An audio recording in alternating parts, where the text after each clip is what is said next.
Love this podcast? Support this show through the Acast supporter feature. It's up to you how much you give, and there's no regular commitment. Just click the link in the show description to support now.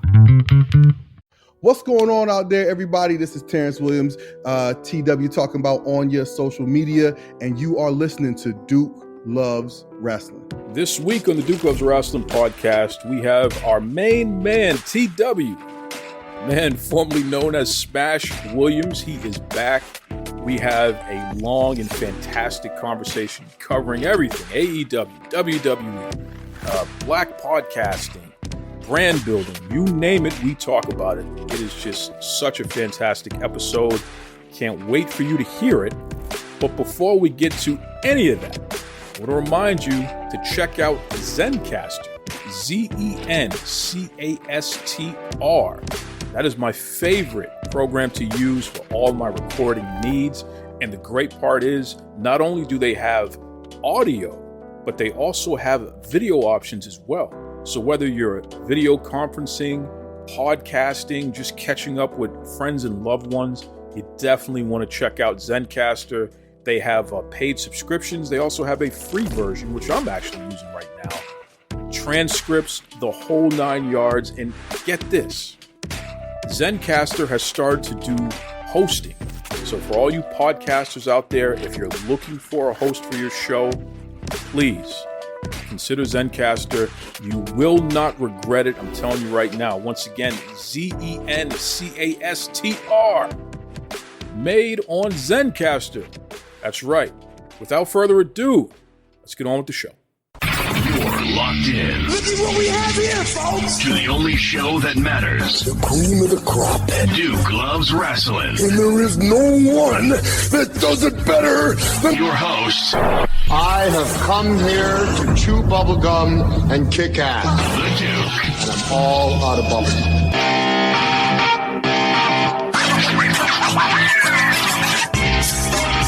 Well, let me tell you something, folks. Stop the presses, because the man formerly known as Smash Williams, now he's going back to his government name.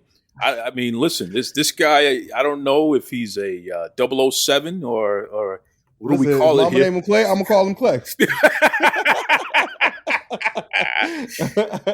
What's going on, man? Oh, man, nothing much, man. You know what I mean? Like, taking some time out of the workday. Actually, I'm at the end of my workday, but, we had, I was doing some meetings, some catching up. You know how it is. And, but I could not miss the opportunity to hop on the Duke Love Rasslin podcast, man. This is without doubt one of the best pieces of content that I listen to each and every week. You do top shelf A-list content, the interviews with the legends, exposing people to indie superstars. Listen, man, ain't no better place to be. And if you out there, if it's your first time coming across Duke Loves Rasslin, sit down, zip your lip. You might learn something, okay? Well, listen, that's very high praise. And I'm not just saying that. I truly mean it, man. I'm humbled by what you say, because you're a heavyweight.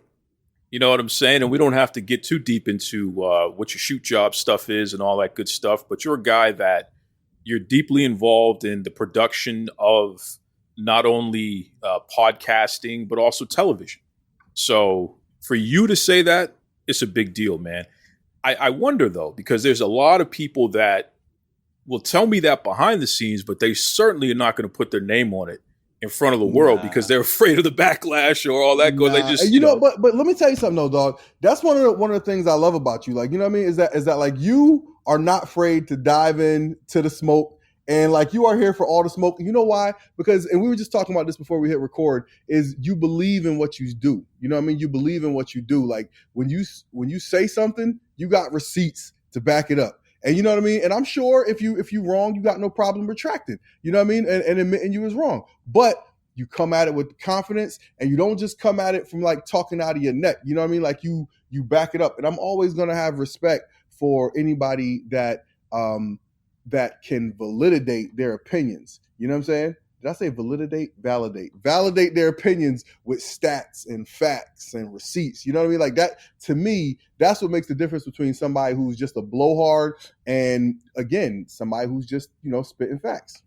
How much of this is generational? Because even offline, we were talking about our taste in music, and we were giving it up to folk like Jay-Z, Rick Ross, LL Cool J, the new DJ Khaled album, God Will is out there.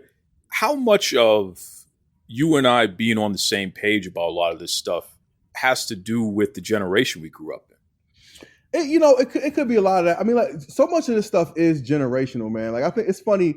I got a buddy that I work with, and he's from Georgia, right? And like, so, I'm about to say something that might set the airwaves on fire.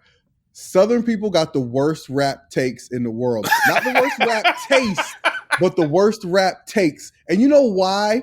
Because I think part of the position that so many of my brothers and sisters who grew up below the Mason-Dixon line, I feel like what they feel like they got to do is they got to defend their territory. So just off principle, they got to say they think Hove is trash. You know what I mean? Just off principle, they got to say they think Big is no good. And it's like, dog, you got to understand, when you come out the gates with a horrible take like that, it invalidates everything else you about to say. Like, that don't make 3000 no less great, because you could admit that Biggie was great. You know what I mean? Like, but when you come out saying you think Biggie was no good, like, I don't know what else I need to hear from you. You know what I mean? Like, you can, again, it's just, come on, man. So like, but I think a lot of it, again, is generational, because a lot of the people from, that were doing it big when you and I were, running and gunning teenagers and that type of stuff, they are from, like, either the West Coast or the Northeast. And I think that different regions felt left out, you know what I mean? Because New York has such a glow, right? It has such a glow that, like, this whole tri-state area, New York, New Jersey, Connecticut, and even, to some extent, Boston area, it's all influenced by that New York glow. So people outside of that glow, they feel like, nah, man, that ain't hitting over here. You know what I mean? And they feel like they just got to, like, stand up for it. So listen, man, it's a cultural thing. It's a cultural thing. And by the way, if anybody out there is listening to this and you want to refute my take, come on, please. Come on with it. Because y'all going to explain to me why you want to stand on horrible rap takes. Well, and here's the thing. That's the Pimp C rap take right there. And here's what a lot of the folk miss. Even Pimp C did a record with Jay-Z. So y'all can put put your guard down. You can admit that the East Coast got some things popping here. Come on now. Come on, man. Like, it's it don't make your candle shine no brighter when you try to blow mine out. You know what I'm saying? That's right. That's all that is. Well, speaking of which, I'll tell you, man, I got some breaking news here that I'm going to just dive into right from the beginning, because talking about horrible takes, Tony Khan is doing a press conference as we speak. And according to Sean Ross Sapp of Fightful, hi, Sean, I'm giving you a plug here. Because, every now and then Sean likes to jump in my inbox and let me know how he feels about me. And it hardly ever is positive. So, right. which is always a good time. I don't even take the guy seriously when he does that. I just shake my head and I just say, okay, like, cut it out. You know what I mean? Right. But I think he's coming from a place of feeling like he has to be on the attack all the time. And maybe it's because a lot of people attack him. So he's trying to one up it. And maybe he expects something from me, because folk know that whether you like it or not, I'm going to give my take. This is what I believe, just like you said, Smash. And maybe it does hold some type of water, like, whoa, if you say that, then people are going to accept that. So wait a second. Right. So Sean, I'm giving you a plug here. This is a positive thing. I quote, Tony Khan says he strongly disagrees with the criticism of Thunder Rosa versus CM Punk's promo time for their title situation. Tony says, if we're speaking honestly, an 8-minute promo from CM Punk is going to draw more than an 8-minute promo from Thunder Rosa, and that's what he books for. Now, TW, let me ask you a question, man. Okay. When on God's green earth have you ever heard Tony Khan bury one of his champions like that before? Yeah, I think so. So, okay, let me say this. I always come at stuff with the viewpoint that people aren't trying to be like slanderous, right? Like, I don't think Tony Khan is trying to slander Thunder Rosa. I think he just has his head so far up CM Punk's backside that he can't see left from right. He don't know. You know what I mean? He don't listen. Tony Khan loves and is committed to CM Punk. I think that's fair to say, right? Like, I think it's fair to say he has shown us that that's how he feels about CM Punk, and that he feels that CM Punk is the number one person he wants as the hood ornament of AEW. I don't know, I guess to lead them into some sort of golden age. But in doing so, right, in an effort to get there, like you said, it certainly sounds like he's burying Thunder Rosa. Now, let me say this, though. An 8-minute promo from CM Punk is 100% likely to be more entertaining than an 8-minute promo from Thunder Rosa. But why would you put Thunder Rosa out there for an 8-minute promo if you know she don't got chops for an 8-minute promo? That's called producing TV, right? Like, you don't send somebody out there to talk for 8 minutes that can't talk for 8 minutes. So what you do is you find a way to shoot something around Thunder Rosa where she can get her point across, and it can be compelling to the audience and make her feel like a big star, instead of just handing anybody a microphone and saying, go out there and kill 8 minutes. You know what I'm saying? You're absolutely right. That responsibility falls on the person writing and producing the show, right? It's not like that's one of the things about wrestling and wrestling fans that annoys me, is we look at everything as though it's an issue with the talent.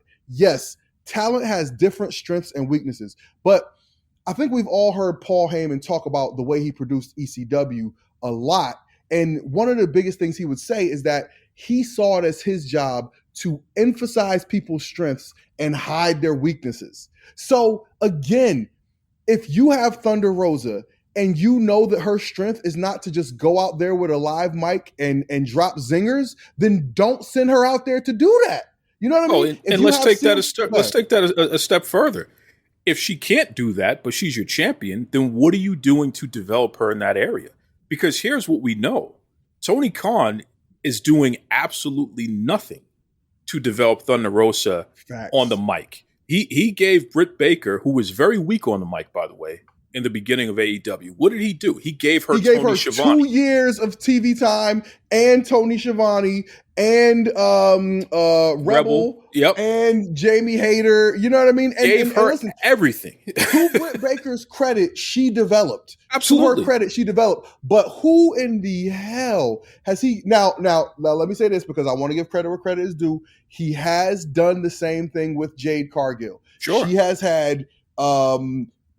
she's had time to develop. He's been putting her in prime cushy spots. He's now starting to give her, people around her to help build up her thing, her brand. But again, if you're not going to do that with people, don't throw them out there to fail, right? If exactly. You know Thunder Rosa has this rich heritage, she is she Mexican by name? She has a She's Mexican, yeah. She's Mexican. Is she like from Mexico, or is she like born and raised in Mexico? She became a U.S. citizen, I believe, within the past 7 years. Bro, remember how WWE used to have Rey Mysterio cut promos where he would say his line in English and then say it in Spanish? Sure. I always thought that was so smart. Is it pandering? Yes. But you know what? To that person sitting at home who Spanish is their first language, it speaks to them. If you're AEW, why aren't you doing something like that? You know what I mean? Why? If she's Mexican, play into this stuff, right? He had all the smoke for Big Swole, right? But the stuff that Big Swole said is so glaringly obvious, right? She was saying everybody's not the best at coming up with their own ideas. Damn it, this is a TV show. You don't leave it up to chance what's going to happen when you do a TV show. You have a plan. Okay? That's what you pay people for. So again, if you know you have Thunder Rosa, and look, Thunder Rosa's strength is having really good matches, but she's also an interesting character. She's an interesting person. She has an interesting life. She's had an interesting journey. There's great stories to be told. Okay? Hire the production people, shoot vignettes and all of that stuff. And then when she comes out, give her short, you know what I mean? Give her short segments, where the less she says, the better. Or you could put her with somebody to talk for her. Bro, we've been watching wrestling for a long time. There's 1,000,001 tricks you can do with somebody who's not a great talker. Okay, Well, listen, but just give her what you gave. Just give her what you gave Britt Baker. Give her a dedicated interview her to set her up, and then you could develop her to the moon that way. Right. And also, you hear Tony Khan talk a lot about how he has people backstage with 30 years of experience in the wrestling business. Well, damn it, get some of those people to work with her on doing a great promo. Yeah, that too. You know what I mean? Like, it's nothing that you can't learn. Anybody can learn how to speak in cadence, right? Anybody can learn how to come up with a catchphrase. Like, people can learn these things, right? Like, just make time to make these things happen. I don't want to get off topic here, but I was listening to your show. I think it was from last week, where you highlighted a lot of the things that were reportedly going on backstage in AEW. And I was like, bro, like, to me, this is a glaring lack of leadership. Yep. Like, the internet was buzzing, going crazy with a clip from Monday Night Raw where they made it look like Seth Rollins said something about Matt Riddle's family once the taping stopped, right? But it was a hot clip. People were buzzing, going crazy about it. So you got Monday Night Raw, right? A high-profile, well-run show, high-profile organization, top of the industry, and they're tastefully bringing a personal issue onto the show. And on AEW, you got people fighting backstage because you called somebody fat. What are we doing? What are we talking about? Like, what? Like, that says a lot about the culture that you got going on backstage. One, that somebody would feel so comfortable doing that. Two, that somebody would feel so insecure that they would need to do that. You know what I'm saying? Like, again, I don't make the news. I just comment on it, okay? Sure. So, and there's a lot to comment on. There's a lot to comment on. If this stuff is going on in your organization, like, it's a leadership issue, bro. Like, that's a top-down thing. Okay, that's a top-down, because we've all heard stories about backstage fights in WWE. Sure, right? Like, we heard that Chris Jericho got into it with Brock Lesnar after Brock Lesnar busted Randy Orton open at, I think, a Survivor Series. Kiss me or fight me. That's what Lesnar said to him. Either kiss me or fight me. And so we hear about all these things, but they don't spill out. But when they spill out, they don't look the same. You know why? Because fans do not think that WWE is a rudderless ship. Yep. Fans don't think that WWE is running without leadership. When these stories come out from AEW, people think the sky is falling because they don't trust the leadership that AEW has. So let me ask you this question, because I've been covering this from the very beginning, and I've had my very strong opinions of AEW. Very strong opinions? No. That's not like you. I know. Can you imagine? But it's always been from the perspective of management, which is ironic that you bring this up. I've always taken a look at it like, okay, you're making these claims that you're going to deliver on these certain measurables, and then you don't give us these measurables, treating women equally. You haven't delivered on that. Black and brown male singles wrestlers, they're going to have an equal opportunity. You haven't delivered on that, because you don't see any black or brown wrestlers as threats to the world championship, which still doesn't make any sense to me. Like, you haven't developed anyone who can be one of the top 2 or 3 people challenging for the title at any point. I don't understand why you haven't been able to do that. LGBTQ plus, they really aren't doing much with those wrestlers. Sonny Kiss is a prime example. He's just been buried. Nyla Rose was jobbed out from the beginning, and then it stunted her growth. There's just a lot of things that Tony claimed that he was going to give us that he never gave us. So that's why I stayed on top of him from the beginning, because it's like, all right, let me hold you accountable for this thing. We're at a point now where the coast is clear, and because Warner Brothers Discovery are making cuts everywhere, and Ray Charles can see that AEW is not going to make it. Warner Brothers Discovery is not going to keep AEW on their networks. One way or another, this is going to end very soon. Looking back, in your opinion, how much of not developing black and brown male singles wrestlers as top contenders, how much of not featuring more women's wrestling content on the TV shows? They only give us one match per week. How much of the things that I've been complaining about, that even you and I debated last time you were on the show, looking back on it now, was I on to something, or do you feel like there's a totally different thing that I've been missing here, and it may not be as much about these things as I've been assuming, so to speak.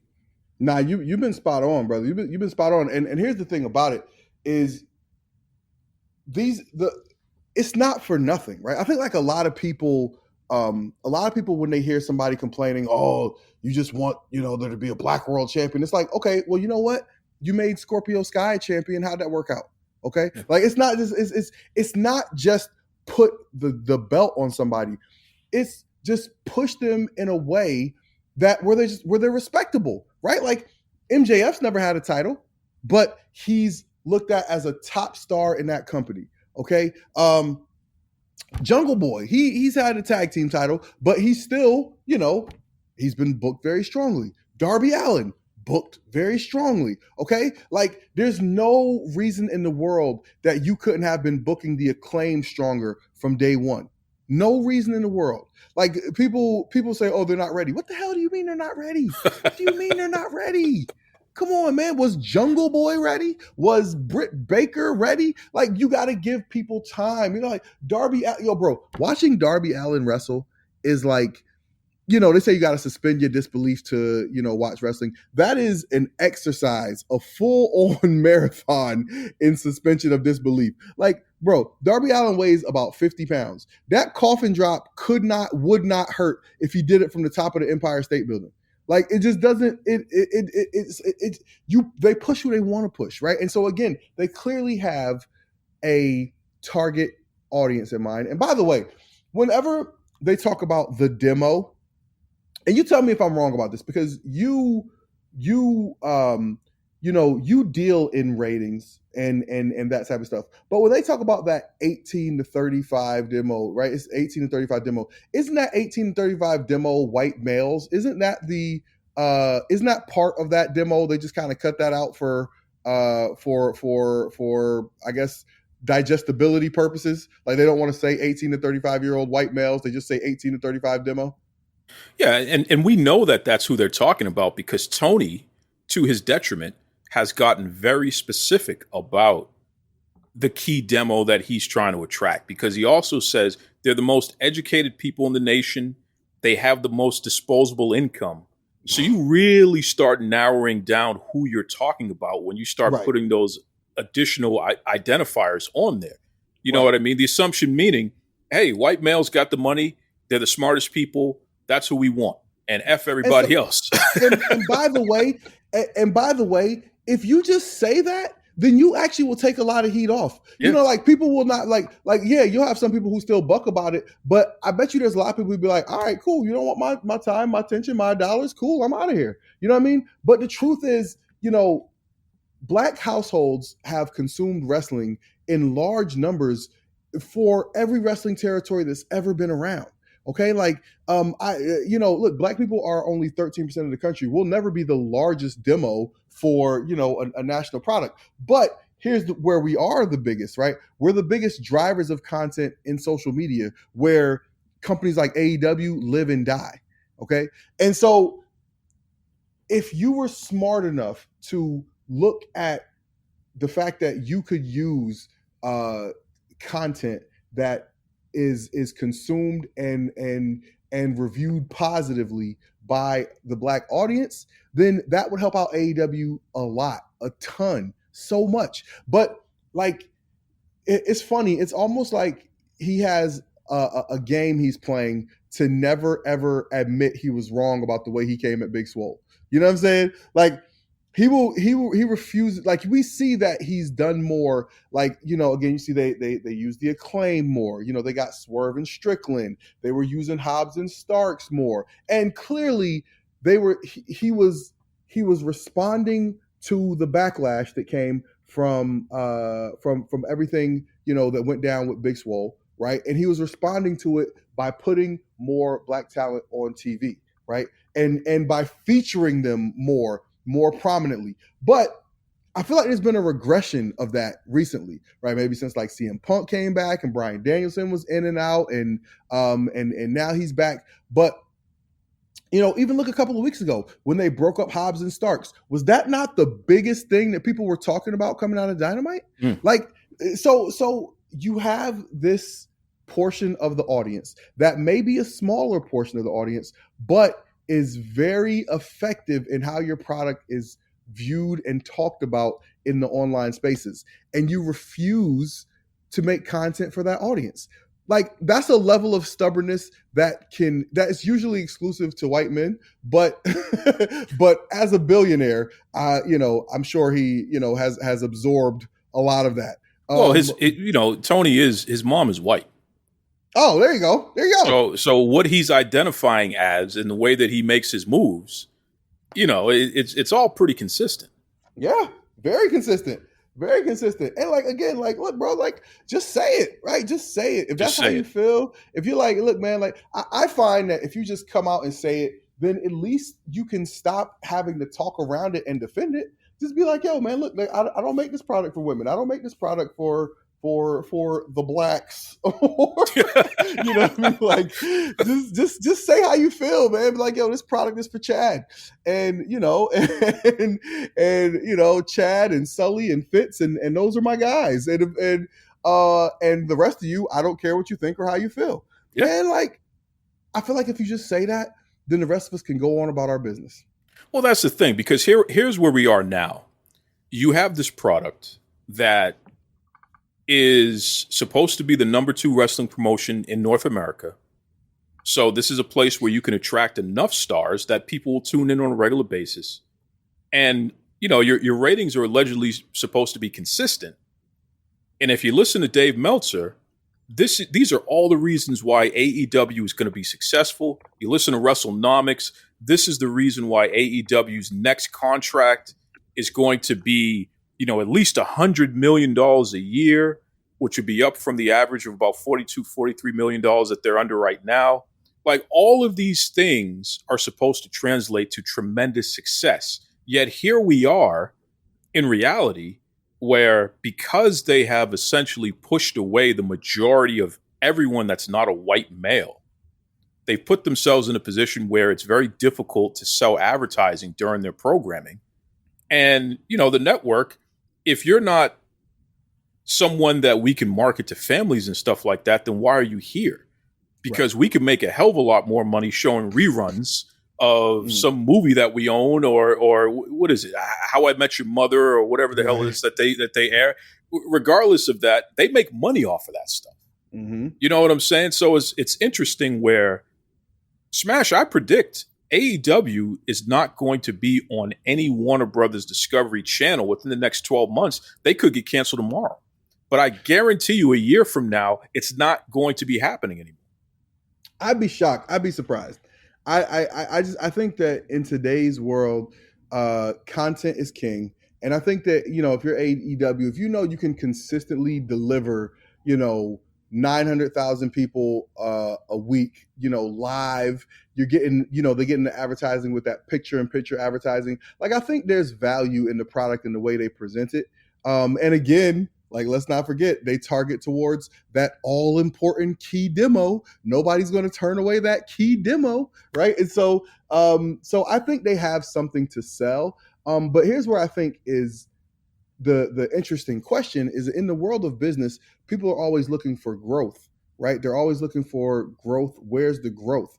I think I'm amazed at the way that WWE keeps finding ways to flip that product. You know what I mean? And get the stock price up and just raise the growth in this way, raise the growth in that way. It's beyond impressive to me. So I don't know how AEW is going to do that. I don't see the growth. I don't know where that growth is going to come from. I don't know if they plan on, one day, if they plan on breaking a glass and pulling out some black superstar to try to get more black dollars. I don't know, what the plan is for them, but yeah, I don't see the growth, because that's the problem, is that they know who their audience is and they shun all types of ideas that there's something wrong with only speaking to that audience. But the problem is that audience isn't going to grow, right? That audience is a specific number. And if that audience was going to grow, I think we would have seen it by now, right? Of As a matter course. of fact, the audience has been shrinking, right? So I think they need to find some way to try and grow their product, and it's not by being as vulgar as possible. It's funny that you mentioned about like being kid friendly, because I was 2 weeks ago when they had the in-ring promo segment between Jon Moxley, or it's 3 weeks ago, Jon Moxley and CM Punk, and they said shit like 5-6 times in a row, and I got a 4-year-old and a 6-year-old sitting there, so I turned it off. I'm like, dog, like one time I can look at my kids and be like, you better not. But like, if you're just gonna keep saying it and saying it and saying it, like, what kind of parent am I sitting here, putting this on in front of kids? You know what I mean? And there's a lot of parents who don't feel like that, but there's a lot of parents who do.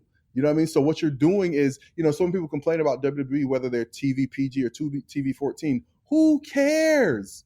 Who cares? Like, the point is, like, what I'm saying right now, this is something that an advertiser who might sell kids products that's going to be their reasoning for not investing or advertising with AEW. Okay, because somebody's going to have that same experience. I can't put it on around my kids because they say shit every 5 minutes. You know what I'm saying? And so, like, again, it's like AEW has like this list of bullet points of all the things they thought made the Attitude Era great, and they're going to try and deliver on all those things. Oh, we're going to have blood, and we're going to have curse words, and we're going to, the unscripted promos. And it's just like, you listed all the things that people complain about WWE, and you try to be those things or not be those things. And in all of this, I'm looking at it and saying, yeah, but what are you? And I think that when you're able to answer that question, yeah, but what are you? I think that's when you'll be able to see the growth in AEW. Like I tell this people all the time when I talk about Impact Wrestling. I enjoy Impact Wrestling, but the thing about Impact Wrestling is I don't think they have a mission statement. You know what I mean? I don't think they have a mission statement. And again, like with WWE, their current mission statement is then, now, forever, together, right? They put it out there, right? And they advertise it, and you can see it, right? Like, then this was the product that your grandpa loved and your dad loved. Now, this is the thing you watch with your dad right now. Forever. This will be here when you're growing up and you want to take your kids to it together. It's a family thing, and we'll be here and you'll be here. We're like family. You know what I mean? Like, you can see the execution of the mission statement in everything they do. That's leadership. You feel me? Like, that's the thing that AEW is missing. That's the thing that Impact Wrestling is missing. There's a lot of wrestling organizations that just need to get on the right page when it comes to again, having a mission and executing that vision, so that then you can go out and sell it to a bigger network or to more sponsors. You're absolutely right. And what's interesting about that is Zasloff, the guy who's in charge of Warner Brothers Discovery, what is the type of programming that he puts a premium on? You're talking about these reality TV shows that, cost very little to make. Yep. But they're edgy enough that adults can enjoy it, get wrapped up into the drama, what have you. But it's not so edgy that kids can't watch it. Right. And that's the very, very interesting thing there. And now the guy's talking about taking legacy programming from HBO Max and putting it on TNT and TBS, and really taking those two channels and turning them into, the reruns that they play will be like The Sopranos, will be some of the older. Bro, if they put The Wire in syndication, I was just about to say that. So this is what they own it, so they can do it, right? It's not going to cost them anything extra to do it. So now, again, you're talking about programming that's cheap. You get the highest return on investment, and more importantly, you're putting yourself in a position where the advertisers are going to see that, and they're going to say, "Okay, I can rock with that. That makes a little bit more sense than some meth-addicted bank robber slicing somebody's head open with a pizza cutter." Like, come on, man. Are you kidding me? And you think that somehow is going to sell more than taking somebody like I don't know, Will Hobbs, and having him destroy everybody on his way to challenging for whether he wins the championship or not doesn't even matter. Look at him. You mean to tell me you can't put that guy in these positions to challenge? And listen, Will Hobbs doesn't like me. Will Hobbs doesn't like me because I'm stirring up too much trouble. He's one of the few that, really has a problem with what I'm saying, because as far as he's concerned, he's just happy to have a job. Yeah. You know what I mean? And some people exist like that. But here's what I'll say to you, Will Hobbs. It's not about you. It's about the opportunity for us. And because you're in that spot, I have to advocate for you, because once you get it, it's going to make it easier for those behind you to get it. So you can be comfortable where you are and you can accept whatever crumbs they give you. I'm still going to advocate for you, brother, because there are a hell of a lot more other black and brown wrestlers out there who may not get the same opportunities you get right off the bat unless you get elevated to the next level. Right. And it's about showing that you can thrive when they give you that type of role. That you know what I mean? Like, look, Will Hobbs should be being booked the way Wardlow is being booked. Okay. Yep. And if you don't think Will Hobbs can talk, I don't know if he can or if he can't, but you got Stokely Hathaway sitting out there right there. If you need somebody to talk for him, there he is. Boom. You take Stokely Hathaway, make him your Bobby Heenan. He's got Jade Cargill. He's got Will Hobbs. They're going through smoking the whole roster. He's the evil genius, behind all the baddest people in AEW. Like, boom, right there. Look at that. I just booked a great idea for AEW, right? You just booked the next year for them. right. And by the way, I had never thought of that before I said this right now, but it makes perfect sense, right? Like, look at Will Hobbs. Like, yo, don't overthink this. Don't overthink this. Look at that man.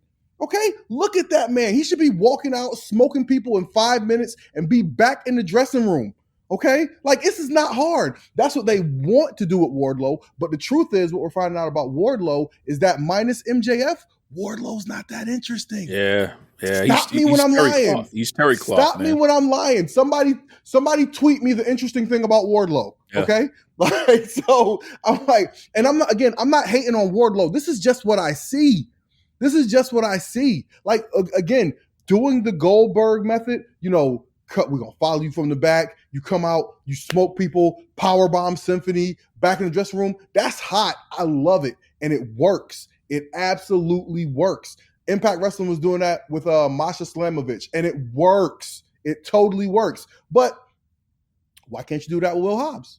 Why can't you do that with Will Hobbs? It would be a lot more believable if you did it with Will Hobbs. That's the funny part.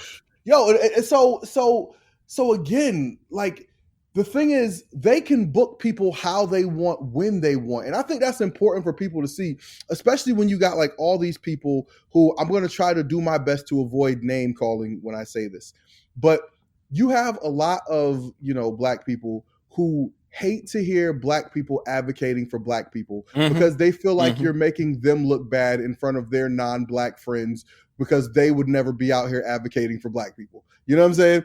So they say things like, oh, well, the black talent wasn't ready. What do you mean they weren't ready? This is a TV show. You give them something to do. Okay. And if they're not ready, who's responsible for getting them ready? Right. Isn't that part of management? The development piece is part of the management, isn't it? If they're not ready, they shouldn't be on your TV show. Yeah, that's it. Okay? Like, and don't get me wrong, AEW certainly has a history of sending people out there who aren't ready to be on TV. So, Dark Order. you can keep going because there's so many people, like, people do like the botch videos and all of that. Oh, hold that for a second. What is the black or even brown equivalent of the Dark Order in AEW? There ain't one. Notice that? By the way, how much TV time had they dedicated to trying to get the Dark Order over? That's my point. How many shows did they end with the Dark Order laying everybody out, leaving people laying in blood, to try and get them over? Like, come on, man. But again, but you're right. That is, highlight, circle, underline. That is the case in point right there. Okay, like, look at how much time they have dedicated to trying to make the Dark Order a thing. Meanwhile, you got Max Caster out here getting his ass kicked by people half his size every week when he has one of the most entertaining acts in your whole company and has since the day he got there. But you want to tell me he's not ready? Not ready for what? Not ready for what? Not ready for Tony Khan's hugs. That must be it. Right, yeah. That must be what it is. You know what I mean? Like, it's so crazy to me. So, like, this is just, it's one of those things, right? Where, again, is follow the money, right? Like they believe that the money is in not featuring black talent, right? Or at least in not in featuring black talent who hasn't been on WWE TV, right? And so they're just not gonna, because they don't see the value in it. So I mean, except for Jade Cargill, again, all praises due to Jade Cargill. Hold on. Let me challenge you on that. The queen. Let me challenge you on the Jade Cargill piece, because first of all, I believe she should be on TV with the microphone in her hand. There's no two ways about it. You look at Jade Cargill, she looks incredible. You hear her speak, she's entertaining and engaging enough that she grabs your attention and keeps it. She can't wrestle worth a damn, and she shouldn't be able to wrestle worth a damn because she hasn't been in the business that long. It takes a while, and she's an athlete in her own right. She has miles on her body. It's going to take a while for her to adjust and be able to, be a pro wrestler. So I'm not shaming her for that. What I am shaming her for, though, is the fact that she's allowed herself to be out there and have some of the worst matches we've ever seen, like ever. Like that match that she had with Anna Jay was a race to the bottom. I mean, two of the worst wrestlers ever doing things that they had no business. They had no business being on anybody's TV or internet having that kind of match. But let me challenge you on Jade for a second. Despite all that, they have put a lot behind her. I heard a rumor, and I don't try to get into the rumors too much, but I will say this because who I got it from is pretty reliable, and they would know. I heard a rumor that TBS, part of the deal with them and AEW coming over to TBS was, you guys don't have enough black talent being featured, and we index pretty well with black audiences, so you need to give us a black champion.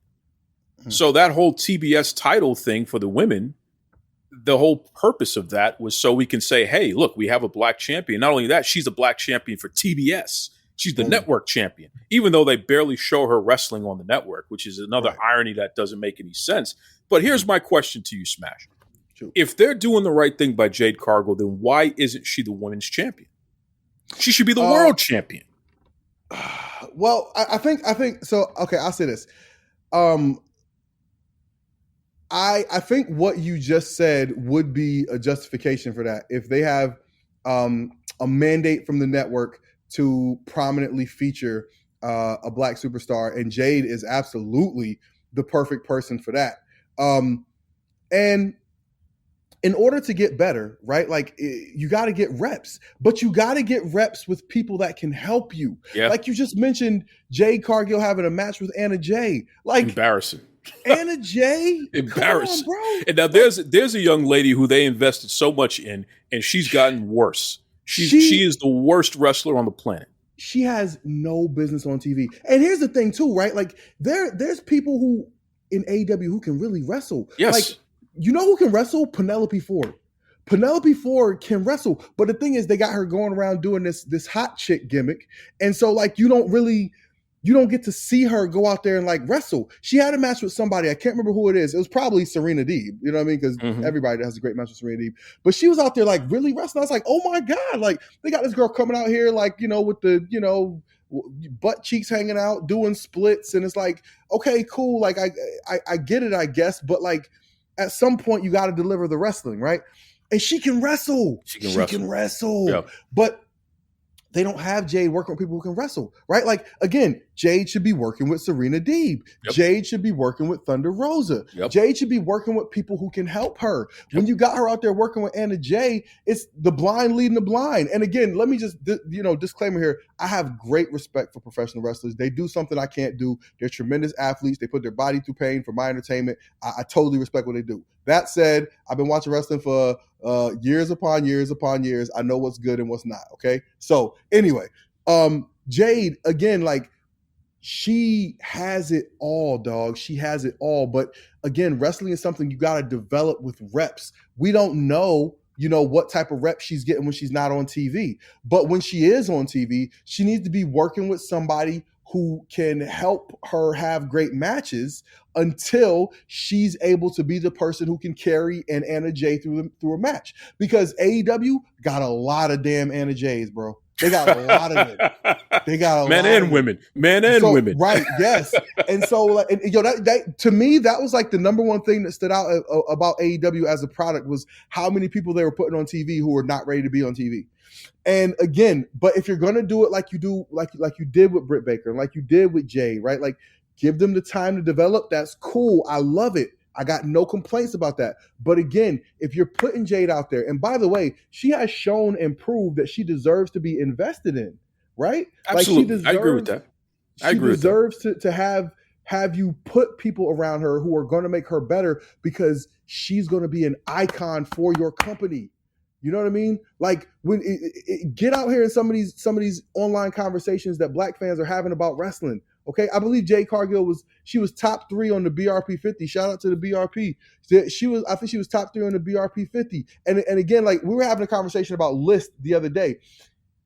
The thing that I love and respect about that list is they don't just say like, yo, okay, here's who we think is popping. It's like, no, here's what this person has been doing over the course of these months. You feel me? Like, yeah, but come on now, Smash. Jade Cargill to be number 3 on any list is an embarrassment. Come on. Right. So she's dope. Well, I mean, like, when number 2 and number 1 are like last. She shouldn't even be in the top 10 on any list. I don't care what the list is. No. Is she the number 3 Black wrestler on the planet active today? Hell, if you look at hold up. If outside of her, who else can Black fans look to in AEW and be like, yo, that's a person that represents what we think is Black culture? Well, like, maybe you don't have to look in AEW. Scott is maybe you don't have to look at AEW for that. But that's the thing. Like, listen, it's 2022. If Tony Khan could comfortably come out and say, what the Ace of Spades guy said, like, I don't make my product for Black people. Like, if Tony Khan could comfortably say that, he would. Okay, because like, if he could be like, yo, I make this product for all the frats that sing songs about never letting a Black person in. You know what I mean? Like, if he could come out and say that, I'm sure he would. But listen, the thing is, no disrespect to the BR folks, and I know Cal. I talked to Cal and all that. That list was complete and utter rubbish. Okay, I'm standing firm on that. And there are people who contribute to that list that I got a lot of respect and admiration for. They're going to be pissed at me. They're probably going to go hard. But fellas, and even ladies, that list was rubbish. Okay, whatever criteria you had, you putting these folks up there who ain't got no. And the fact that Moose and Swerve were ranked where they were ranked, and I think they actually took Moose off. I mean, Moose was a damn world champion. How could you not have Moose higher than that? Moose should have been top 2. Well, top 3. So I'll say this. I think that rubbish. So lists in general are designed to create conversation, right? And debate, right? That's why lists are a wonderful form of content. Right? But it got to have some integrity, though. Smash, we can't. Come on, man. I would just say this. I would say this for my money, right? For my free money that the list cost me, I enjoy the podcast where they go through and talk about why people are ranked where they're ranked. It's because rubbish. To me, it's rubbish. You're standing on your reasoning for putting people where they're at. It's rubbish. To me, that's better than just here's a list of names. You know what I mean? Like, you got to be able to, even if you don't agree with it, you got to respect that there's a justification for why people are where they are. And again, I don't think anyone has any integrity if they're taking Jade Cargill and naming her the number 3 wrestler on any list. I don't care what it is, black, brown, purple. But the longest legs. You can't the just say that. No, you can't say that. You can't. It's garbage. You can't say, because again, context is everything. Context. You can't just be Where like, was Moose? Why wasn't Moose one of the top 3? Moose, okay. So here's the thing. I don't even like the guy. I think the guy is a jerk. But that doesn't take away from what he is in wrestling.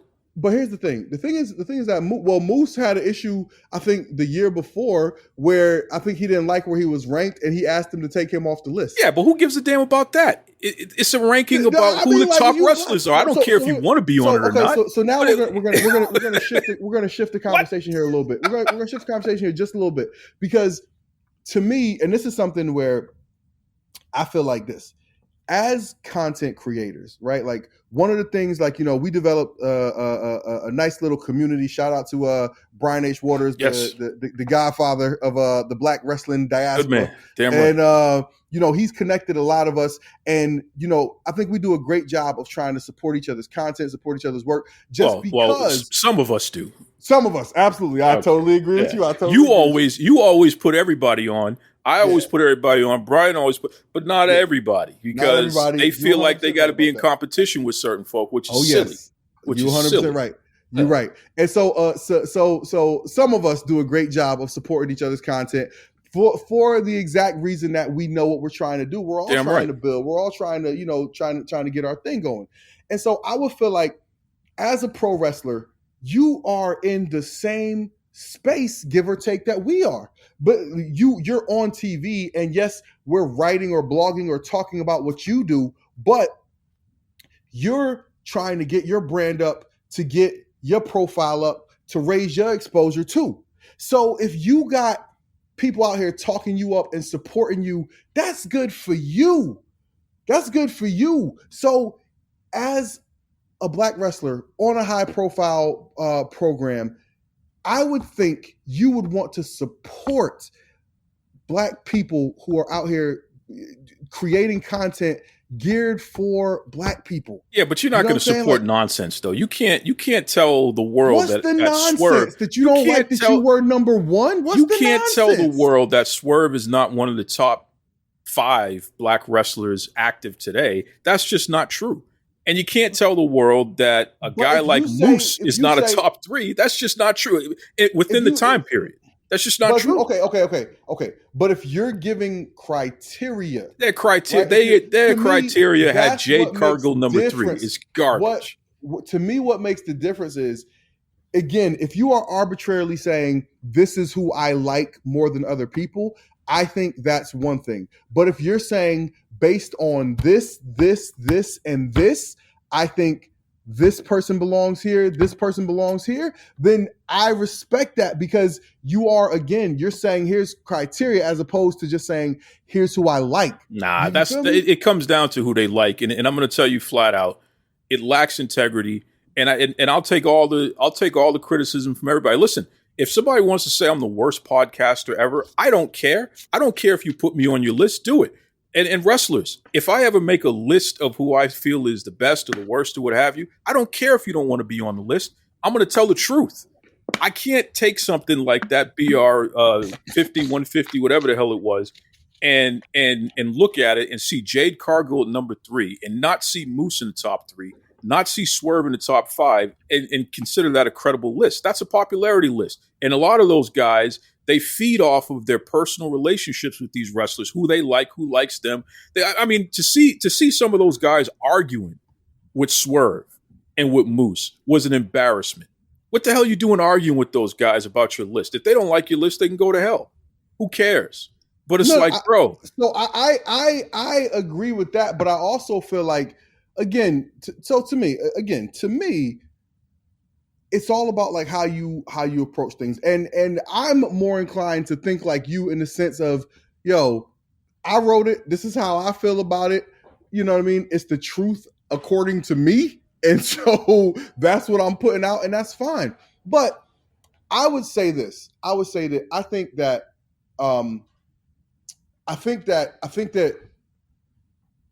there's an opportunity to build brands and make them high profile in a way where they weren't before.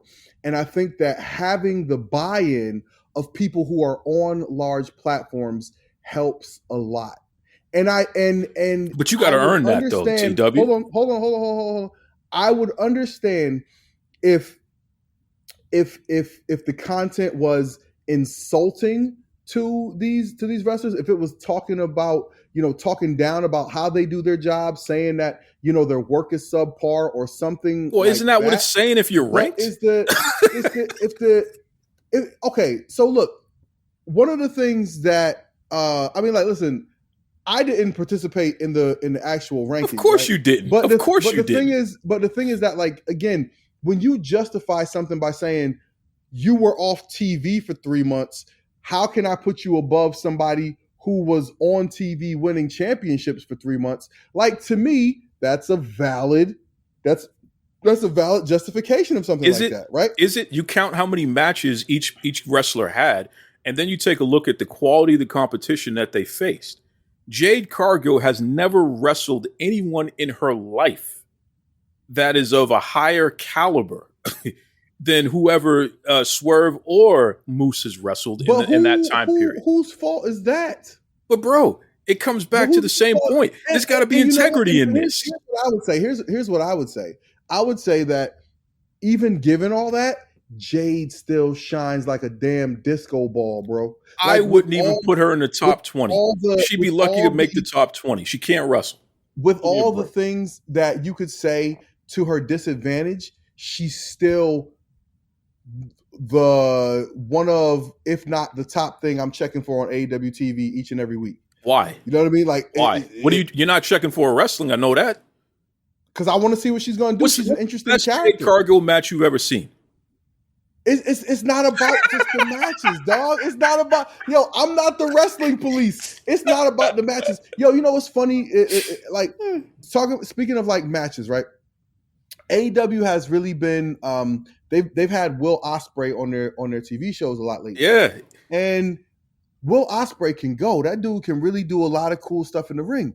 But I don't know anything about Will Ospreay as a character. I don't feel one way or another about him. I mean, like, he comes off as being very arrogant and very like dickish, right? But like, there's been no character development, so I'm not really invested. Like, I know he doesn't like Kenny Omega, or I've seen like some of the things he tweets towards Kenny Omega, and like, so there's an understanding that there's an issue between him and Kenny Omega, but I don't really know, right? Like, how I'm supposed to feel about Will Ospreay according to the show that's showing him to me. You feel me? So like, the wrestling in and of itself, like, I'm not going to be invested in somebody just because they do good wrestling. Now look at like Dante Martin, right? Dante Martin, he's a black man.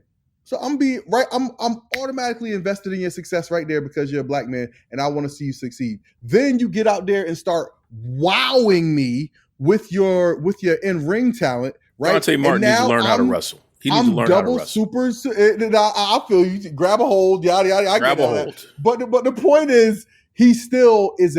He's an exciting wrestler, and he's black. So he's gonna break his neck out there. Dante, cut it out. And you know what? And when if he breaks his neck, I'm gonna be right there, supporting his GoFundMe, because that's a black man who's out there risking his life for my entertainment. Okay. Well, hold on. Hey, let me go back to something you said though, because I think there's something that you and I especially can touch upon that would be very fruitful to the entire community. Building our brands. And being very serious about building our brands, not just because we're trying to enrich ourselves, but because we're trying to create something that can endure and that others can come behind us and actually have a real opportunity. Because you know how it is, Smash. Podcasts start and end just like that. We know so many people who have just given up because they can't make headway. I know people who can't even get guests on their show, and they want guests, and they need a lot of help with that. Because they just, for whatever reason, they don't understand, and no one's ever developed them, and maybe they're not used to what it takes in order to build relationships with people, in order to get them to be interested to come on your show, especially first starting off. It's not easy. I've been there. But part of the issue that I see, especially with the black content creators in wrestling, people want to be in competition with each other as opposed to recognizing that you can do your thing your way and I can do my thing my way, and we can still be complementary to each other, whether we agree or disagree. There's still a way that we can build this for the culture in a way that makes sense. Right. And a lot of folks, they reduce themselves into personality conflicts, and they don't realize that all you're doing is continuing to enrich them other folk that do not want us to grab any type of footing in this space, because them. They're the ones always trying to dictate to us what we can and cannot do. Mm-hmm. I'm shocked at the folks that have the websites and the podcasts, big names, who have jumped in my inbox and tried to dictate to me who I can interview, what I can what I can retweet, what I should be talking about. And every single time I asked them, when have I ever asked you your opinion on what my content should be? Like, go to hell. Yeah. You know what I'm saying? I'm not your slave. You're not my master. You don't tell me what I can air and who I can talk to and who I can interact with. It doesn't work that way. But we see a lot of our brethren and sisterin who, unfortunately, they feel like they have to go that way, the way of master. And as a result, well, hey, listen, you can't talk to Smash because he's a little too controversial and so-and-so doesn't like him. And he's cool, and he helps out and stuff, but we can't retweet him because, he so-and-so doesn't like him and that might end our opportunities. And it's like, well, listen, if you look at the caliber of guests that have been on my show and compare it to some of these other folks, it's like there's a pretty big difference there. So if I'm so controversial and I'm the third rail and all this other stuff, then how come I'm able to get who I get? These folks are hustling backwards, brother. Yeah, I feel you. I think first of all, was there like a particular question you wanted to get to right there? Well, I'm expressing a thought, and I know that you know where to go from there because I know you have some strong opinions on this. So I think that, look, first of all, what you're talking about, that's part of your brand. You know what I mean? Like, that's part of your brand is not being afraid of the smoke. You know what I'm saying? Like listen, there's some people who are in the, online wrestling community and like they don't know how to have a conversation with people. Yeah. Like you and me, we were just having a conversation where we were totally on opposite sides of the conversation. And here we are back having another conversation, a different conversation, and it's fine. There's people that I'm thinking about right now when I'm saying this, and the second you disagree with them, oh my God, you might as well had, called their mother everything but a child of God, man. And like, to me, it's like, what's the point, yo? What's the point? Like, we can all shine. There's enough ears out there to listen to everybody's content. There's enough eyeballs out there to watch everybody's content. And again, it doesn't make your shit hotter by not showing love to me. You know what I'm saying? Like, it doesn't make it doesn't make you shine brighter by not showing love to like other people. You know what I mean? Like, and I agree that there's very much a spirit of competition, which I think is fine, right? Like, I think it's fine. Like, listen, I want to have content that I think is as good as I think your content is. That's how good I want my content to be. You know what I'm saying? But I have the humility where I can look at people who I think are doing a great job. Just like I was just showing love to the BRP. I think them dudes do a great job. They do a great job showing love to people. They do a great job, like just building a platform. It's a fun, interesting show. Them dudes got great chemistry. My man Brian H. Waters, like, yo, this dude so smart, so creative, makes a great impression on everybody who he works with. He's done phenomenal things with the Ringer Wrestling podcast. Like that dude has made the Ringer podcast hot in a way that I don't think they appreciate enough what he's done for that brand. You know what I'm saying? Agreed. But I do know this. I know that if he just keeps working like that, watch. Okay? Because it's one of them things, right? If you keep doing the work, you know what I mean? And I was saying this before. I was listening to DJ Khaled last night. He was talking to LL Cool J, and dudes was talking about how they was like hustling. Like, I'm not talking about like hustling drugs. I'm talking about like trying to hand out CDs with beats on them. You know what I mean? LL Cool J was talking about how he still has a CD he got from DJ Khaled when DJ Khaled was out there trying to get LL Cool J to rap over his beats. Okay, like that. So that tells you a couple things. Like, one, you just got to hustle. Okay. You got to keep hustling, and it's not going to happen overnight. And two, you never know who's listening, who's paying attention. That person might not give you the time of day that you think is shining, but they see you. You know what I mean? LL, he still knows he got the CD he got from DJ Khaled years ago, before, when DJ Khaled was a nobody. So again, like, you don't got to put cats down. Now, that would have been a different conversation if DJ Khaled handed LL that CD and LL told him to go screw himself. You know what I mean? If LL told him, oh, you're not on my level to be handing me no CD, who are you? You know what I mean? Like that conversation would go totally different, because look where they're at now, right? DJ Khaled, I had no idea LL was working on an album because I was listening to something with DJ Khaled on it. Now I know LL Cool J is working on an album, right? Like it's again, like they say it all the time, like the people that you pass on the way up going to be the same people you pass on the way down. Okay, like facts. There's no reason we can't all eat. You know what I mean? And honestly, there's enough interesting personalities with unique perspectives. I try to give a listen to all of these different podcasts, you know what I mean, to all these different like YouTube shows, just to see what people are doing that I like. You know, like I'm here for entertaining content. I sit at my computer for hours a day doing work for my shoot job. I you know what I mean? So I put stuff on in the background just to listen to it. So again, and by the way, there's millions of people like that. Absolutely. Millions of people who just put stuff on in the background just to listen to it. You know what I mean? So you never know, like your retweet might be the thing that gets somebody to listen to my little podcast or the next person's little podcast. Like this, to me, there's no reason for us not to all be showing each other love. Like, again, we're all trying to get up to a point, bro. If I end up to tomorrow where I had a podcast on some big network, you better believe I'm having Duke on my show. Okay. You know what I mean? Like, there's no reason why we can't all be supporting each other. We should all be supporting each other. And a lot of us do, but a lot of us don't. It's just this weird spirit of competition, but also a little bit of hating. You know what I mean? It's like you can compete, but still, but still show love. Like, I want to crush your show. You know what I mean? Like, I want to do twice the numbers that Duke Loves Rasslin does. You know what I mean? I want to get twice the sponsorships that Duke Loves Rasslin does. I want to be twice as entertaining and engaging with my interviews as Duke is. Okay? Like, that's what I aspire to, right? But I don't need to shit on Duke to get there. I just got to do my thing. Well, first of all, let me just say this, just so we're being clear here.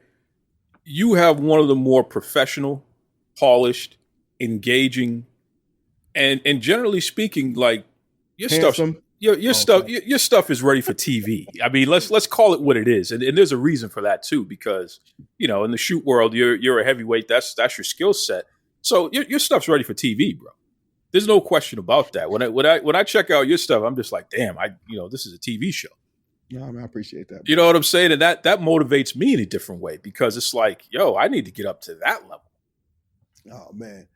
You know what I wanted to chat with you about, since we got you on the line here.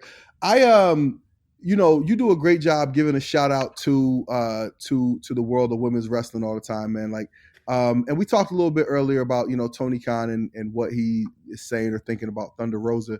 But tell me, man, like, who do you think is at the top of the game right now for women as far as wrestlers go? I think that anyone who doesn't say Bianca Belair is not paying attention. And the reason why I say it's not that Bianca Belair is the best performer. She's not going to out wrestle Bailey. She's not going to out wrestle Natty. She's not going to out wrestle those folks who have a lot more experience and what have you. But here's what Bianca Belair has. She has a little bit of everything, which is a lot more than the rest of her peers right now. All of her intangibles combined shines a hell of a lot brighter than most people in the industry, male or female.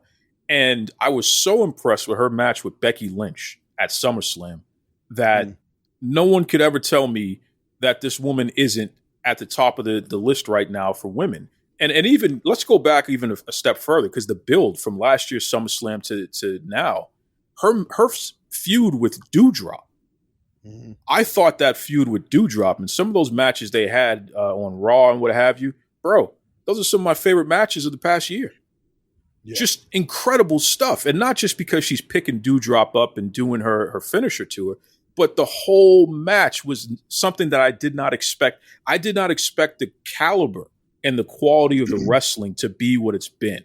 Yeah. So I think that Bianca Belair above everyone right now, I don't think there's a woman in the game who's operating on her level right now. Mm. I think that's a great pick. I think that's a really great pick. You know, I'd be inclined to agree with you. I think Bianca Belair is close. One thing that I think is important for me to point out when I start talking about like who's the best wrestlers in the world, for me, remember I was talking about Will Ospreay earlier, Sure. right? Like a lot of people are mentioning Will Ospreay as like one of the best wrestlers in the world right now. And to me, wrestling is not about the stuff you can do in the ring. To me, wrestling is about, can you make me interested in what you're doing? You know what I mean? And for that reason, I probably give my top spot right now to Becky Lynch. Now Becky Lynch is injured, so with Becky Lynch out, I might have to give it to Bianca Belair. You know, repeating all the stuff, co-signing all the stuff you just said about Bianca Belair. Like Bianca Belair, for whatever reason, they don't talk about her the way they talk about Kurt Angle, but Bianca Belair has picked up wrestling. And like, again, I'm not just talking about not embarrassing herself in the ring. Like, bro, Mandy Rose is down in NXT, and she's been the champion down there for months. And like, she is honestly just past the point where she's not having bad matches. Mm-hmm. You know what I'm saying? Like, Mm-hmm. she's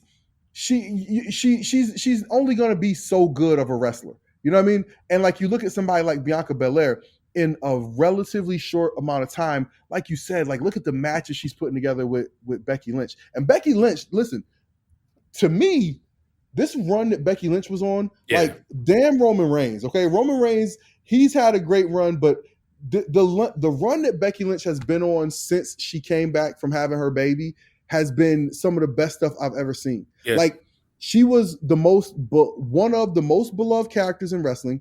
She was getting WWE to invest in her in a way that they had not invested in any woman in terms of like TV time and sponsorships and all of that stuff.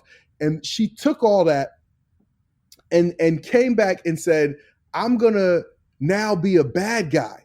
And I'm gonna be a bad guy so I can make space for you to make somebody else a good guy. Yep.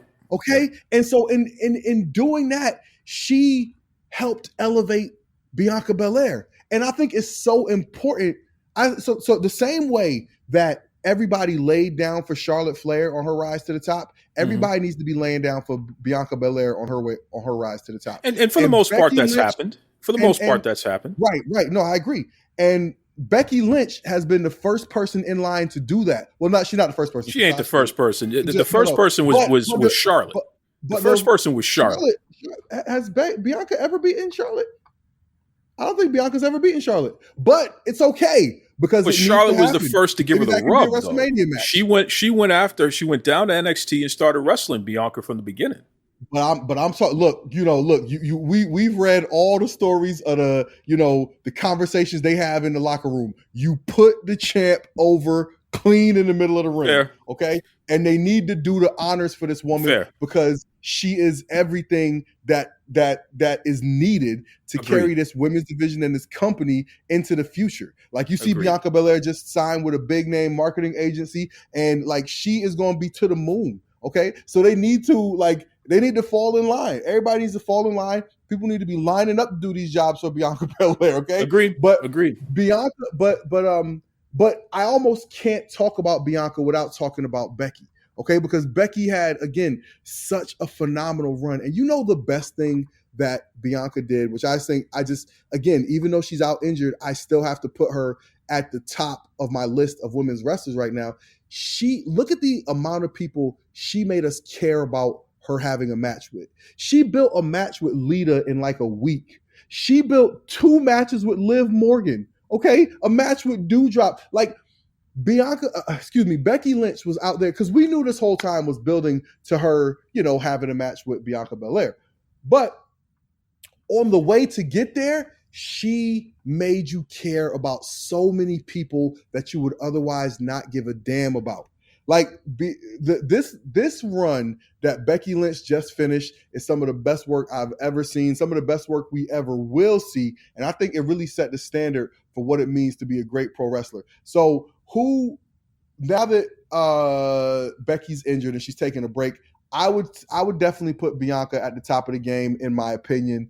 Who would you say are some up and comers, not quite on the level where you would put Bianca Belair right now, but people to watch who you think could be in Bianca Belair's ballpark within, let's say, the next year?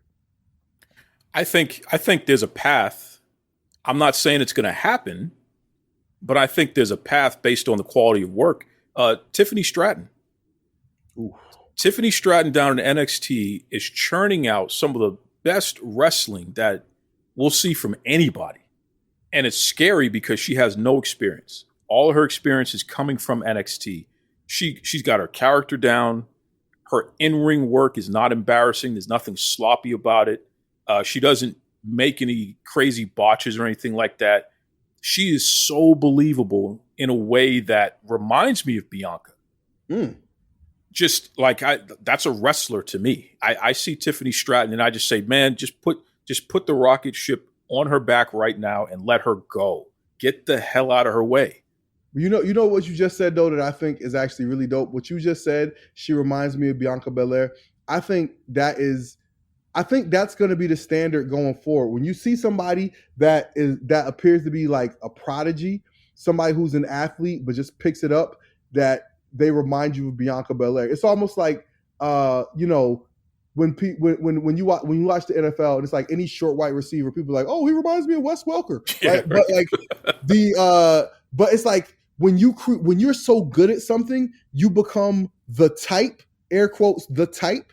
Like that is just a huge testament to the impact you have had on your craft. So I think that's really dope, and I think that's a testament to Bianca Belair. If I had to pick somebody that I think is going to be on that level soon, I'm going to say Shayna Baszler. I think that Shayna Baszler is somebody who, like, once she came to the main roster of WWE, her growth was stunted because Vince likes to do stupid stuff. And so Shayna Baszler went from this ass kicker to, like, I think she was a vampire at one point. Then, she was in like tag teams and, just really not getting a chance to be the killer that she was in NXT. And honestly, I think that really is something that a lot of wrestlers struggle to overcome, right? When they go from, like, let's say NXT to the main roster. But if you look at somebody like Asuka, right, she was able to refine her footing and she's like, okay, I'm going to do this silly shit, but when the bell rings, I'm still an ass kicker. You know what I'm saying? And I think that it's tough to find that balance, but I think now that Triple H is in charge of the creative, I think we're going to see a monster run out of Shayna Baszler. I think she's going to be back to, kicking people in the face like she did Liv Morgan last week. And breaking arms, snapping limbs, and I think it's going to be fun to watch. I think she's going to be like, she's going to be kind of like what people always wanted Ronda Rousey to be when she showed up in WWE. And I think it's going to be fun. I think it's going to be fun to watch. I didn't expect that pick, but I see your vision, and I think that the best thing that they can do is keep Baszler away from Bianca. I think that you gotta keep those two away from each other, because if you build up Baszler to the point where she can defeat Liv and become champ, then at some point those two can feud, Bianca and Baszler. To the point where she can defeat Liv? What point do you have to be built up to defeat Liv? Well, listen, we know that WWE putting the belt on Liv Morgan is an embarrassment, and they're doing this for some reason because they're just trying to prove a point, and the point is missed. She can't wrestle, she can't talk. I don't know what, like, it's embarrassing. She's not the champion. She should not be the champion. But clearly somebody likes her. Nice feel-good moment for Liv to get the title. I didn't feel good about that moment. I was disappointed because she's just terrible. But a lot of people did, Duke. A lot of people did feel good. You got to, again, the same way I want Tony Khan to respect that there's nothing wrong with putting something on TV for black fans to enjoy. I respect the fact that there's a lot of people who look at Liv Morgan and Alexa Bliss and they see. Whoa! Don't put Alexa Bliss in the Liv Morgan category. That ain't right. Whoa! What? Feed of Fury, brother. She listen. Alexa Bliss at any point could be the best wrestler in the ring. At what point is this? At any point, she could. In what ring? In what ring? In what ring are you talking about? Alexa Bliss has all the tools. If she's training people in NXT, maybe. Listen, I'm still on the Alexa Bliss bandwagon. I still think Oh man. she's one of the bright ones out there. And you know who she is? Alexa Bliss. She doesn't have the charisma of the Miz, but she's like the Miz. You could make her champion at any point, and it would make sense. No, it wouldn't. No, it wouldn't. What sense does it make? It doesn't make no sense. Alexa Bliss is like a shade better than Liv Morgan. Come on, man. She's been champion like 5 times. I think I said this on my podcast the other day. Like, there was a shot the other night where Bianca Belair, Asuka, and Alexa Bliss were walking towards the ring. And I was just sitting there thinking, man, look at all that talent. And Alexa Bliss. Stop it. And I'm just dog. No. Like, bro, like, come on, man. One of these things is not like the other. Man, like, I could see Alexa Bliss stealing the championship from Bianca and that being a hell of a feud. But I can see that. You know why I would like that? Because I would just like to get back. Just as much as I enjoy watching Bobby Lashley throw the Miz around like a rag doll, and I love the way the Miz taps out to the Hurt Lock like just such a bitch. And so, like, I would love to see Bianca Belair do the same thing to Alexa Bliss. Like, see what I mean? See what I mean? There's money in that. There's money in that. You're right. See? You're right. But you know what? But Liv Morgan, come on. I could see people booing Bianca Belair over that. But that's know what? Okay. If she got to be a bad guy to deal out that ass whooping, I'll take it. Listen, there's no reason why Bianca Belair should be a white meat babyface. I think that's embarrassing.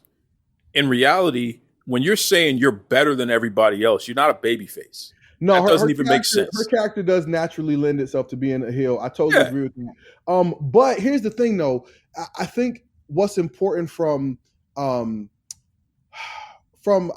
I guess from a business standpoint, right, is like, I've said, listen, as Black people, we've watched wrestling for forever, right? And we've never quite had that representation at the top of the card, right? Mm-hmm. And in Bianca Belair, you see someone with no discernible flaws. Yep. You know what I mean? Like, you see someone who deserves it all. She deserves the Charlotte push. She deserves the Cena push. She deserves the Roman Reigns push. You have no good reason for not giving it to her. True. And my thing is, like, if not her, then my God, who?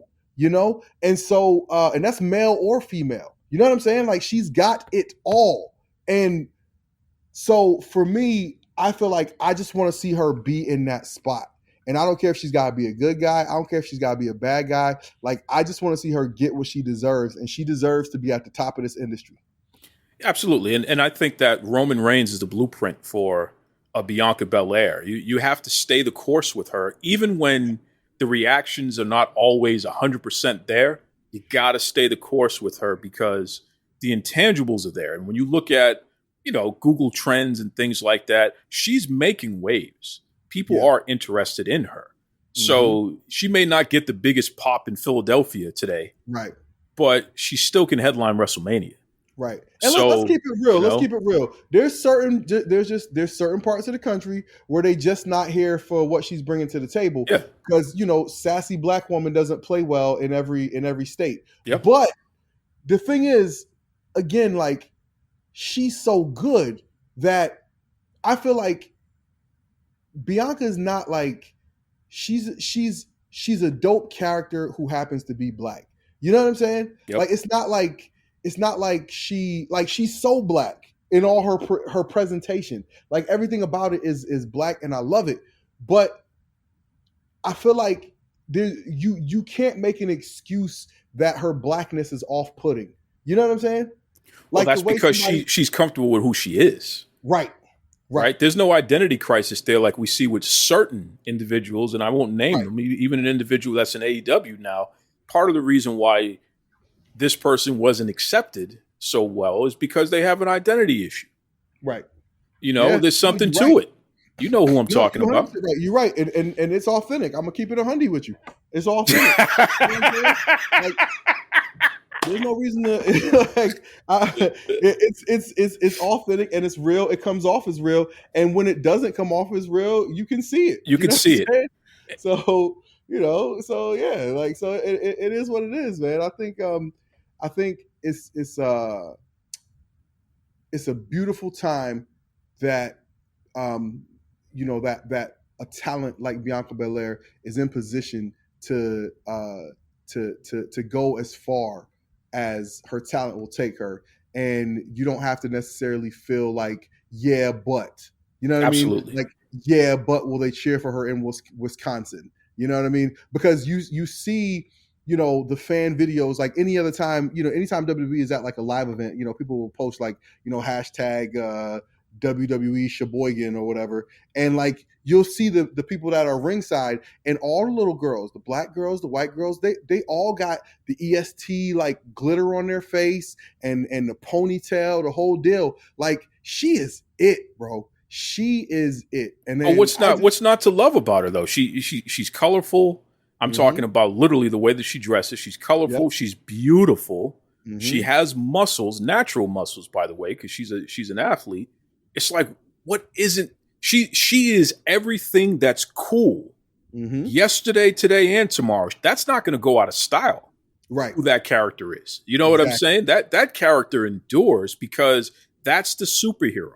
That's the spectacle. That's what we all strive for. We want to be the most gorgeous. We want to be the most strong. We want to be who that is. Hell yeah. It's funny that you say that. And I'll quickly, a couple years ago, I did a little poll. So I reached out. I have a private Facebook group. This is my focus group. This is what I built this show off of. It's a core of less than 400 people. And they give me feedback on stuff all the time, wrestlers, super fans, what have you. But the folks that have kids, I sent them videos of random wrestlers, and Bianca Belair was one of them. And every single time, Bianca was the highest rank among the kids. Wow. And this is before she even made it up to the main roster. Wow. So that told me even back then, all right, there's something special about this one here. Because the kids really, she just has all the intangibles that make them look at her and say, yes, I want to be that. Absolutely. I want that person to be my big sister. I want that person to be my girlfriend. Mm-hmm. I want that person to be my cool neighbor. Like, that's it. That's her. Hell yeah. And I think like, it's one of those things like with wrestling, right? Like, I've always like thought to myself, like, the number one thing that makes wrestling look so fake is that, the black people never win. You know what I'm saying? Yeah, exactly. Right. I feel like if you ever, watch any sports, may not all sports, but, most of the sports, especially the ones we love in this country, the majority of the best players are black people, right? Of course. So for some reason you have this wrestling and like, to me, that's what always makes it so hard to watch, like, the Adam Coles, and everybody is so head over heels happy that Johnny Gargano is back.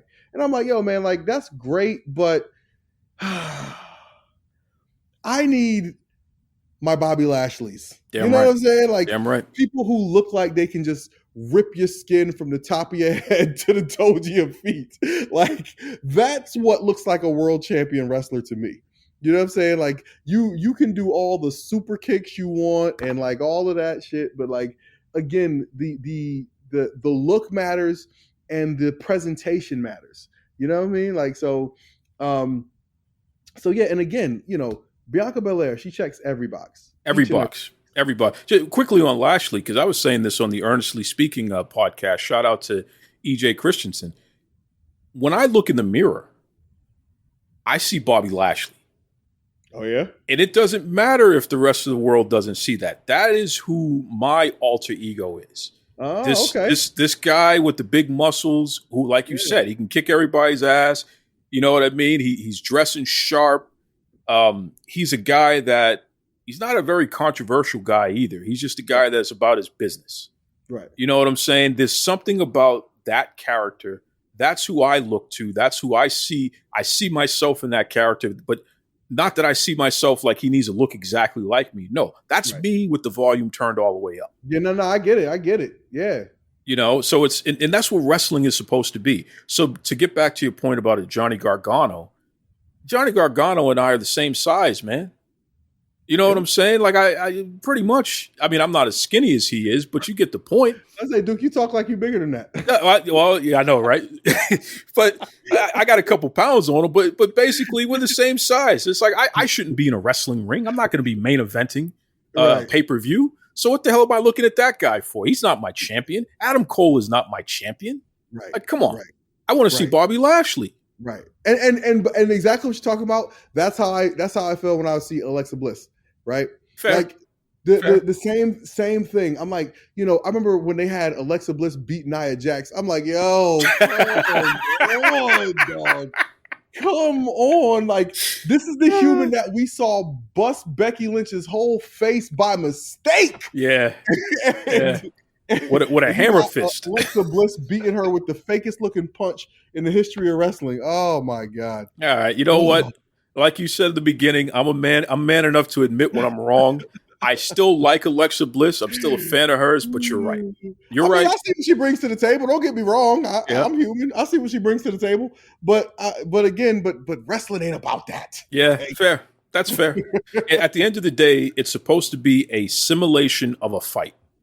Right. And there's no fight in the history of fights where Alexa Bliss is going to beat Nia Jax. It just ain't going to happen. Exactly. It's not going to happen. Exactly. Like, I can't put, and that's the thing I say, again, like, when we talk about Johnny Gargano, right? Again, my thing is, you got to show me. You got to show me. Because to be honest with you, with Johnny Gargano and Adam Cole's matches are the thing that made me tune out of NXT Black and Gold. Yep. When I'm watching these matches and I'm like, dog, like, okay, like the DIY matches were cool, but when I'm watching these two dudes who are like 5'2", 130 pounds, and you got to do everything but shoot them to win the match, like, it was too much. It was honestly too much. That's the thing that made me tune out of watching those NXT takeovers under Black and Gold, because it jumped the shark with me. You know what I'm saying? And so that's my fear with Triple H bringing so many of his favorite NXT people to the main roster, is I don't want Monday Night Raw and SmackDown to turn into that, because I'm not threatening here. I'm not threatening, I'm going to stop watching, but I'm just saying that, like, everybody has a point where it just won't be interesting anymore. And I'm telling you, dog, if I got to watch more of those Johnny Gargano, Adam Cole matches that just are so unbelievable, you know what I mean?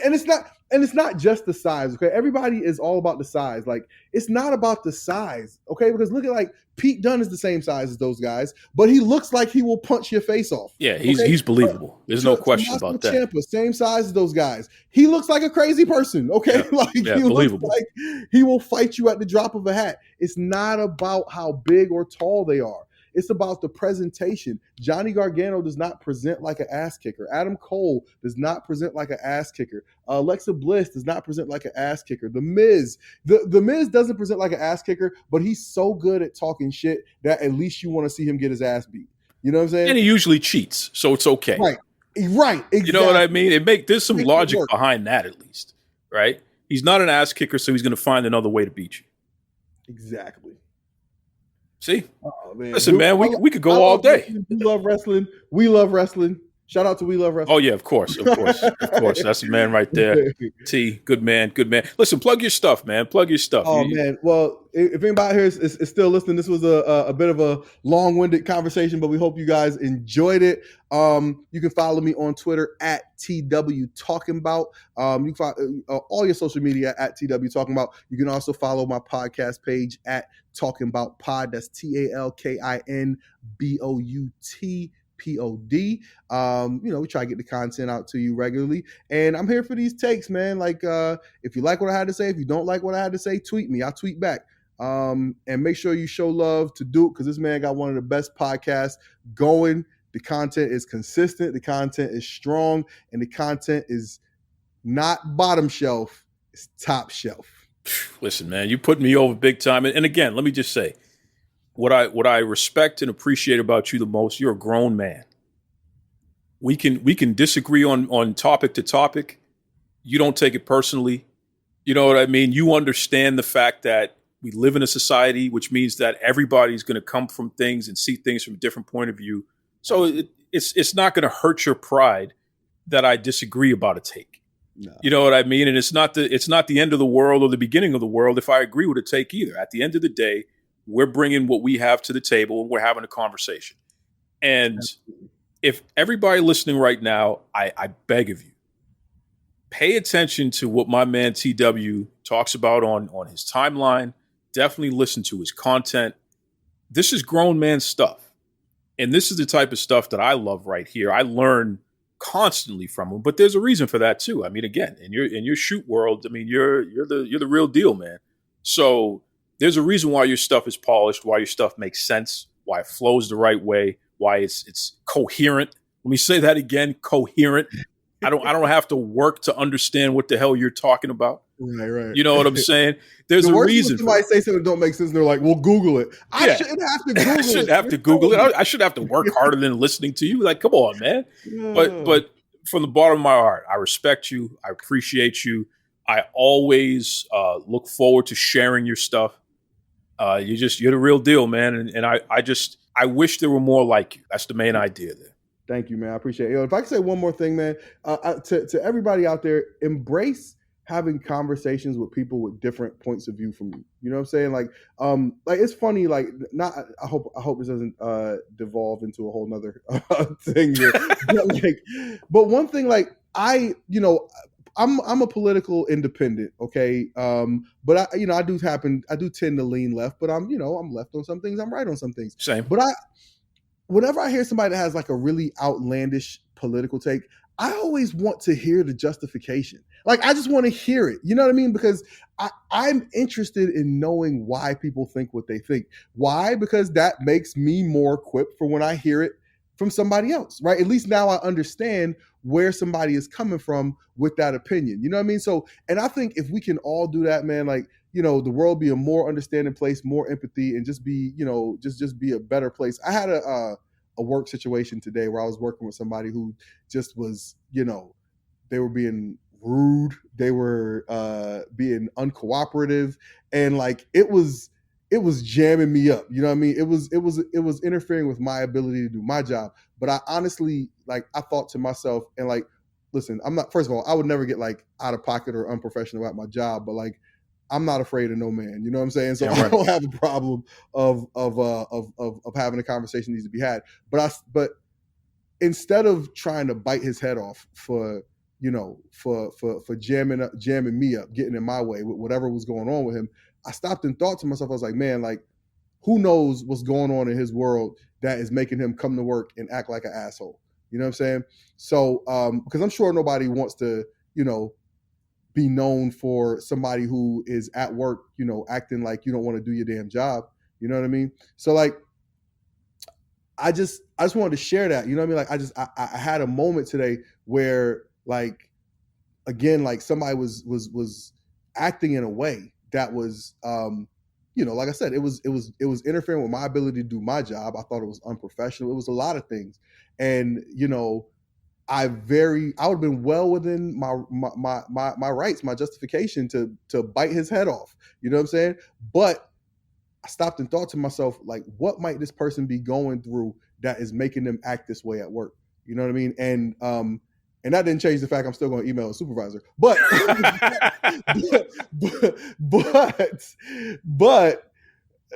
like I didn't deal with it the way that it could have, and some people think maybe should have been dealt with. You know what I'm saying? I just try to have some empathy about the situation.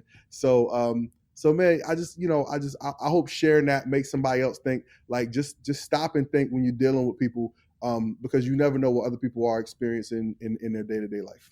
I always say to end the show, and I guess I can do that right now, be kind to yourselves and then be kind to others. And what you just described is exactly why. It's exactly why, because here's the reality. We could be all of that to somebody at some point too. Yeah, absolutely. Somebody could receive us, whether we feel we're being that way or not. Somebody could receive us that way as well.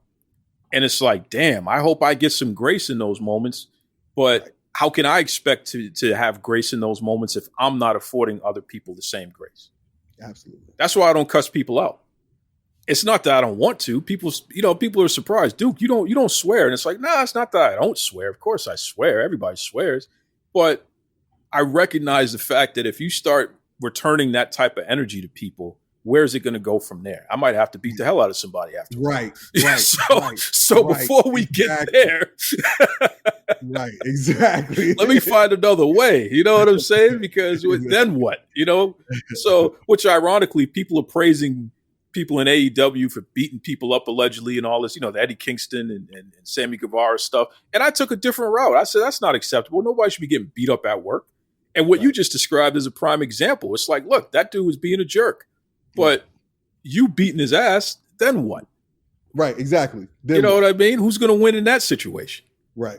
So be kind to yourselves and then be kind to others. And part of being kind to yourself is not lowering yourself to where other people are. In fact, you can create a pathway where you elevate them to where you are. Because, that person might tomorrow or something turn around and say, look, man, I'm sorry.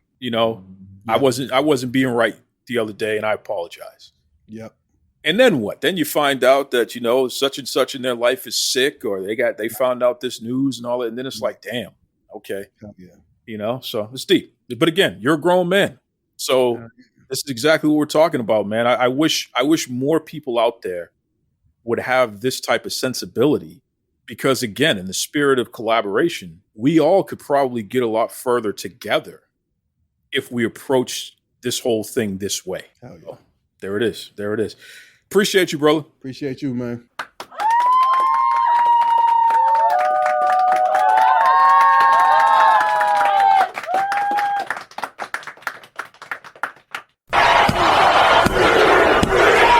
This is Tony Schiavone, and we're desperately out of time on Duke Loves Rasslin.